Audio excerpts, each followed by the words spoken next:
सुशांत सिंह राजपूत वाला मामला हो या दिशा सालिन वाला मामला हो, इन मामलों में कई ऐसे बयान जो सुनने के बाद हम चौंक जाते हैं। आप सबको याद है दिशा सालिन का जब मामला हुआ था, तब इस मामले में अलग अलग ऑफिसर्स के बयान निकल के आए थे।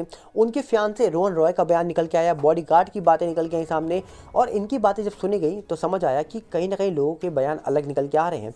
जहां पर रोहन रॉय हो या फिर मालवेली पुलिस स्टेशन के जो ऑफिसर थे उनका दावा हो, उन्होंने कहा था ये मामला रात के 1 बजे हुआ था, और जिसके बाद 2:25 पे हम वहाँ पहुँच गए थे और फिर जांच हुई इस पूरे मामले की।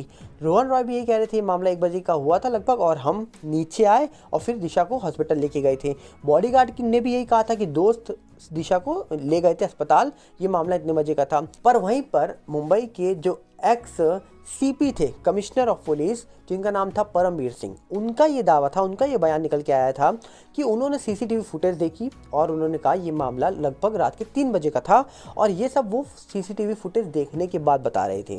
तो सोचिए, एक तरफ इतनी सारी बातें निकल के आ रही हैं और वो कह रहे हैं कि सीसीटीवी फुटेज रात की है 3 बजे की, और उनको लगता है ये मामला 3 बजे का है। और उन्होंने ये बात बोली थी कि दिशा की घर में जो पार्टी की बात है ये 8 जून की है, और उनके घर पे करीब 4 दोस्त थे। और जबकि रोहन रॉय ने ये बताया था अपने बयान में कि पार्टी 8 को हुई थी, पर लोग जो थे, जो दोस्त थे, वो 7 तारीख को ही आ गए थे। तो अब क्या सच माना जाए इस पूरे मामले को लेकर?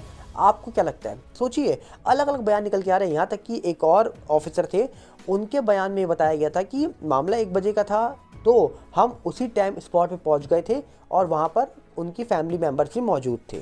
सोचिए, जबकि फैमिली मेंबर तो आ ही नहीं सकते, क्योंकि अगर आप दादर से मलाड आते भी हो तो 27 किलोमीटर का जो डिस्टेंस है उसको कवर करने में टाइम लगता है। तो इन बयानों को देखने के बाद हम चौंक गए थे कि भाई साहब ये चल क्या रहा है। जबकि अब कहीं ना कहीं अगर बड़े ऑफिसर ही ऐसे बयान देने लग जाए अलग अलग, तो कहीं ना कहीं बहुत सारी चीज़ें मायने में आती हैं और कहीं ना कहीं बहुत सारे सवाल उठते हैं। तो देखने वाला विषय होगा, क्योंकि अभी महाराष्ट्र के डिप्टी सीएम जो है देवेंद्र फडणवीस जी, उन्होंने तो एसआईटी के गठन की बात करी थी।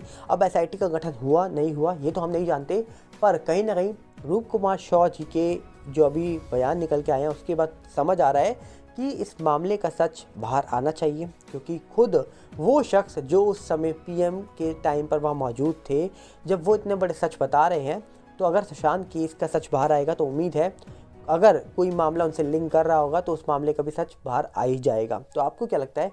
कमेंट बॉक्स आपके लिए खुला है। मिलते हैं बहुत जल्दी। नमस्कार, जय हिंद।